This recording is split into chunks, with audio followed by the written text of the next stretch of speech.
Okay, Dana, I'm sorry this is on my phone, but I could not figure out a way to get it to work on my computer. But starting here, he has some hyperextension here at the hip, and that is a concentric contraction of the glute max.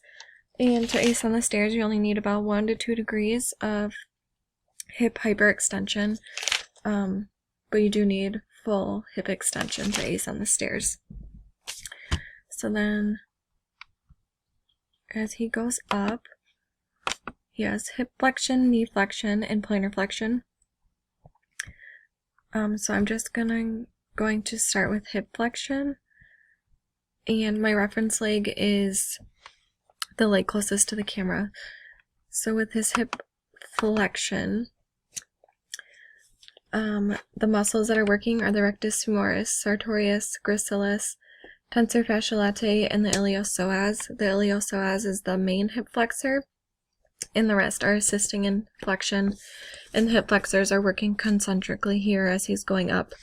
And for hip flexion, you need an average of 67 degrees for range of motion. So then going down, you have knee flexion. For knee flexion, you need about 83 to 105 degrees to ace on the stairs, and the muscles that are working are the hamstrings, biceps femoris, semitendinosus, and semimembranous. Then you also have sartorius, gracilis, gastroc, and popliteus. So at the beginning of knee flexion, to unlock that knee from when it was an extension, the popliteus and the gastroc are what unlock that knee. And then going through all the motions of knee flexion, the gracilis and the gastroc contribute to all angles of knee flexion. And then throughout the knee flexion, they are not actively working. Knee is passively flexing due to active hip flexion. So then also when he was going up off the ground, I'm sorry you couldn't see his foot, it was kind of cut off, but he was pushing up the ground with his foot. So he's plantar flexing. And for plantar flexion, you need 23 to 30 degrees range of motion. And the muscles that were working were gastroc and soleus to concentrically plantar flex. The gastroc is most effective at full knee extension, so it's really just initiating the plantar flexion. And then the soleus is greatest at 90 degrees of knee flexion. And throughout this, the tibialis anterior is concentrically controlling. So then as he gets up onto the stair, he has hip extension, knee extension, and dorsiflexion. And you can see here his knee went into full knee extension.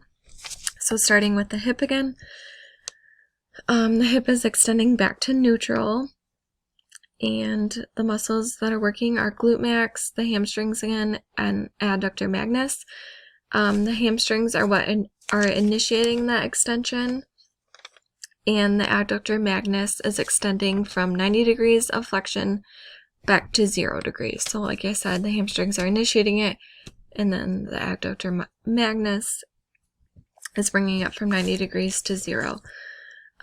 Also, while he was standing on one foot here, while he's on that one foot here, supporting all of his weight, the hip abductors are controlling this leg, so that way the hip doesn't drop. So going back here, you also have knee extension. Full knee extension is required to ace on the stairs. The muscles working, you have rectus femoris, vastus medialis, vastus lateralis, and vastus intermedius. So you have the quads concentrically working for knee extension. And you have the hamstrings eccentrically controlling. And then I think you can see his dorsiflexion a little better up here in the video. You can see he lands on his heel here, and is his dorsiflexing. So for dorsiflexion, you need 14 to 27 degrees.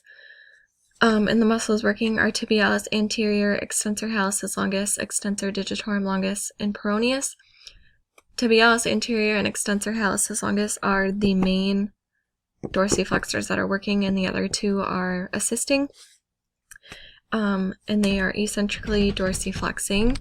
and tibialis anterior is initiating the dorsiflexion, and then of course while he's dorsiflexing, the plantar flexors are eccentrically controlling.